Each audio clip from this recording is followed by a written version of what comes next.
midterm elections are just around the corner, and Russia's attack on the 2016 presidential elections continues to haunt the United States. The risk of electronic voting systems being hacked is of paramount concern, so much so that those systems were named part of the nation's critical infrastructure by the Obama administration. Just last week, a new piece of bipartisan legislation was introduced in Congress to try and prevent election hacks. It is based on the Hack the Pentagon program piloted by hacker-powered cybersecurity firm HackerOne. Here to tell us more, the CEO of HackerOne, Marten Mickos. Marten, thank you so much for joining us. So, HackerOne is comprised of white hat, quote-unquote, ethical hackers. How is an ethical hacker different from a typical hacker? Typical hackers are ethical, and if they're not ethical, they're criminals. And we have 200,000 of them ready to help you reduce your cyber risk. So you've been hired by the Pentagon, Starbucks, GM, and many other companies and organizations to test their systems and find security flaws. And in the case of the U.S. Air Force, it only took you guys 8 minutes to get in? 8 minutes to get in. We found 200 ways to get into the systems. That is very concerning, isn't it? It is very good that we found them because we tell them. So they're first to know and they fix them before anybody else gets to them. But certainly China and Russia, hackers there, are trying to get into these systems all day long, aren't they? Exactly. And that's why you need to ask the good guys to get there before them, before the subversive groups. So some critics find your tactics a little bit controversial and say, we can't necessarily trust these ethical hackers. They could turn certain vulnerabilities into blackmail. How do you respond to that? The bad guys are already out there. They are hacking you every single day, so it can't get any worse. And we vet and test our hackers. We track what they are doing. We know that they have good intent, and they are committed to reporting to you what they find. That's why we call them white hats. So how concerned are you that the U.S. midterm elections will be hacked again?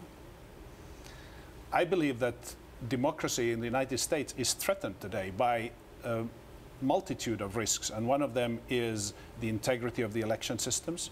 And not so much that the results would be altered, but that the trust by the people in the system would erode. And that is a big risk. So, President Trump has said he doesn't think the hack impacted the votes. Do you think that the votes themselves were impacted in the presidential election? In a way, it doesn't matter what we think. We must ensure full integrity of the systems. That's just part of democracy. So how do we do that? We fix the hacking machines. We fix democracy, we open source security and make sure we get the help from hackers outside, and slowly but surely we will fix all those problems. Can they actually be fixed? I mean, won't a determined hacker find a way into an electronic voting machine if they want to get there?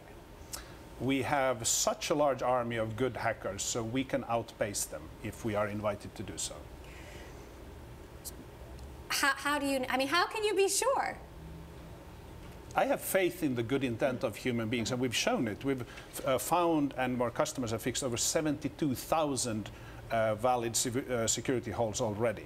So we know that if we just start working on it, we will get there. Are electronic voting systems the way to go, or should we move back to paper ballots? That's a great question. I think it is a political question. It's a question for the political decision makers. We can certainly build technology that will allow the politicians to make whatever determination they make. And in addition to the elections, we've been talking about how, other parts of the U.S. infrastructure, our electric grid, for example, are, right, very vulnerable to attacks if they're not being attacked at this very moment. Should we be waiting for the big one, so to say, the big hack attack that cripples U.S. infrastructure? The likelihoods are high, but I do think the ship is already turning, and we have much better cybersecurity awareness today. The cybersecurity hygiene is improving. So I do think we are on a path to a better future, but on the path there we may have some serious breaches.